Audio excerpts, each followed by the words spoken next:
Mary Kay Carson has been writing children's books for 20 years and has over 20 titles published. Before she wrote children's books, you were a member of the Peace Corps and you worked on fishing boats and traveled the world. You first discovered your love of writing while writing letters in the Peace Corps and your love of children's writing while writing for a Scholastics magazine. How are you doing today? I'm well. How are you? I'm doing good. So was biology and science writing always in the cards for you?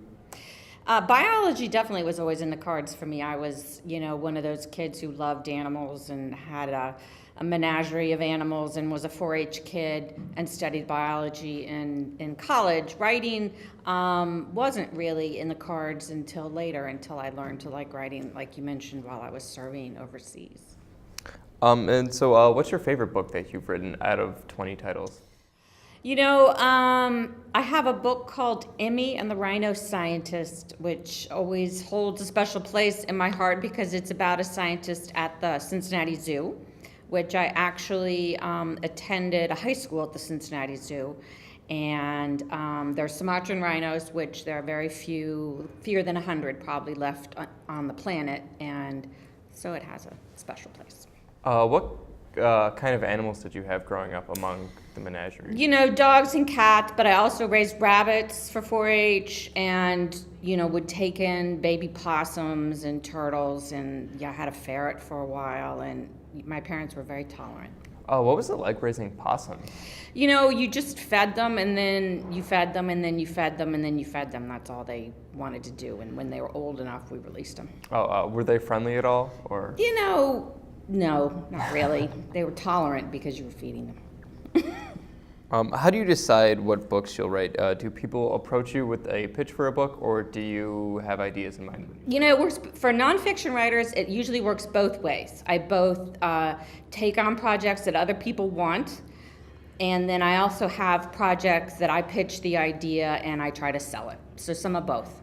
Okay. How did some of your non-science books come about, like the one on Susan B. Anthony or Martin Luther King Jr.? The Susan B. Anthony and the Martin Luther King are books for a series called Good Question.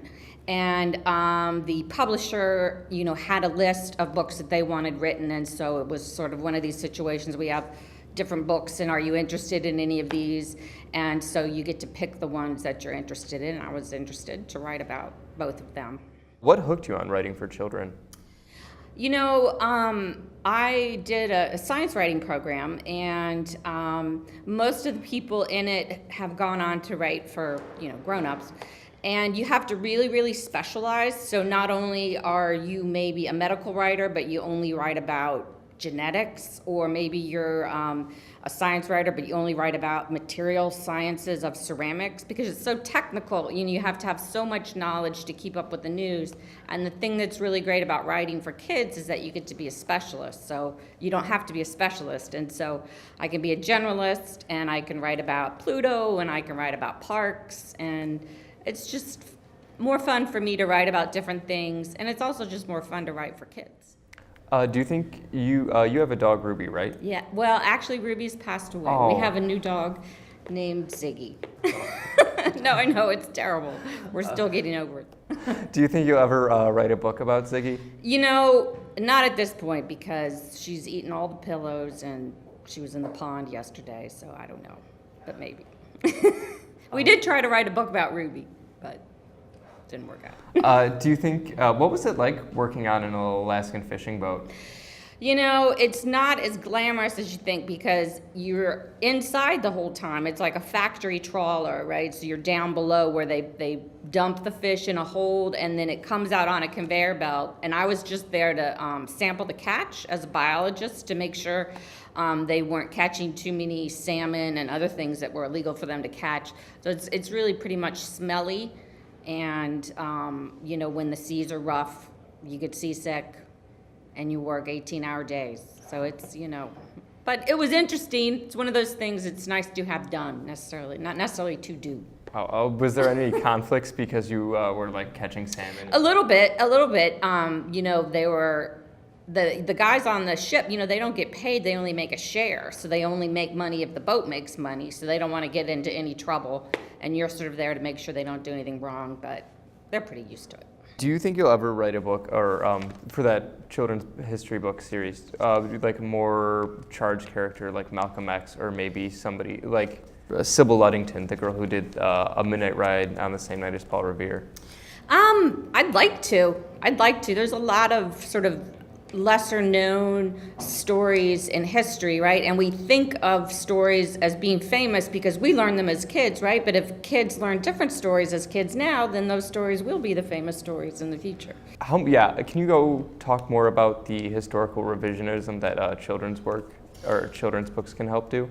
Absolutely. When I used to work at Scholastic at Super Science Magazine, we used to have sort of a running joke that's very true, that everything is news to a first grader, right? And the point of that is that every first grader needs to learn who invented the airplane, or who did this and who did that. And so it's every generation is a brand new opportunity to include more people and tell better truths.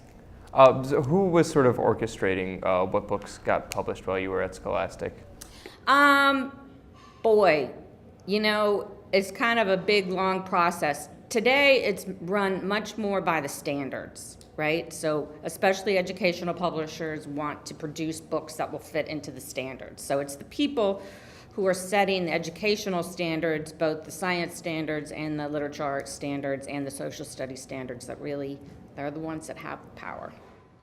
Can you tell me a little bit about the book you brought with you, Park Scientists? Sure.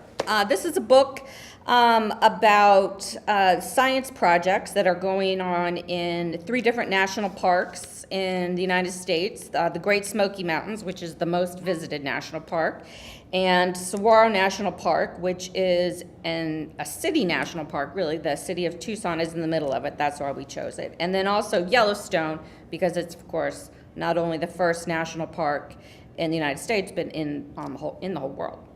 And it's a book that's about how the parks are not only a resource for recreation and for preservation, but anymore they're one of the few places that you can actually do scientific research on a lot of different topics, because they're protected. So not only is it pretty much the only place where there is a large population of grizzly bears, it's also a place where you can study, trees or saguaro, and every year you can go back and there's not going to be a new development. You know what I'm saying? It's like a big laboratory that's not going to change. And so scientists are both involved in national parks science for the parks, to manage the parks well, but also just as a scientific resource. So there's a lot of people doing science in national parks that don't have anything to do with the Park Service. They're just university professors or whatever. And so we got to trail along with one scientist who's studying Gila monsters in saguaro, and we got to trail along with a scientist who's studying these really amazing, there's a kind of firefly in the Smoky Mountains that are synchronous, and so that means they all flash on and off at the same time. So it's totally dark, and then the whole hillsides flash on and then off like Christmas lights. As they're the only ones in the United States that do that. And then also in Yellowstone, we did the geysers and grizzly bears. So it was a lot of fun to do because we got to do a lot of travel. Did you guys look at any other national parks, like the Cleveland Metro Parks? We had to sort of choose 3 parks, and we sort of chose those 3 national parks mostly because one is the oldest, one is the most visited, and then we wanted to do one that was around an urban area. So we didn't do any that are here in Ohio, but we have visited a lot of national parks. It's one of our favorite things to do, yeah. What are your favorite parks?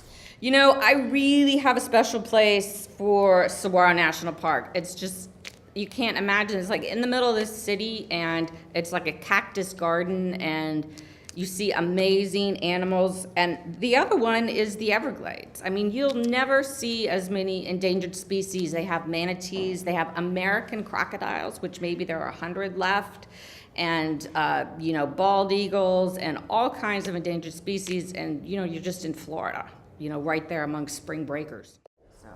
Is there any sort of spillover from the cities into these parks? There totally is, and that's what they were doing with the Gila monsters, because even though it's a park, there are roads that go through it. It's not like a national park, out west where you go through a gateway, you pay a toll, you just drive through, and a lot of them get hit by cars. So they're trying to make sure that, they want to find out how far away they're traveling, how much land that they need to make their burrows, and just make sure they have what they need to be able to survive. Has that impacted the population at all? Because in high school biology, they tell us that if you put a road up, it separates two populations. Absolutely. So it's not too bad for Gila monsters, but especially for canyon tree frogs, a road is a huge barrier for a very small animal. Has that created shifts in the population? Yep, they call it fragmentation, which means you break apart the habitat, and even the same size habitat, once it's been fragmented, is less rich and less able to take impacts from, a storm or something else that happens. A population becomes diseased, so. All right, well, thank you so much for coming on to Craft you. today. You can find Mary Kay Carson at Ohio Anno with some of her children's books. Thank you so much. Thank you.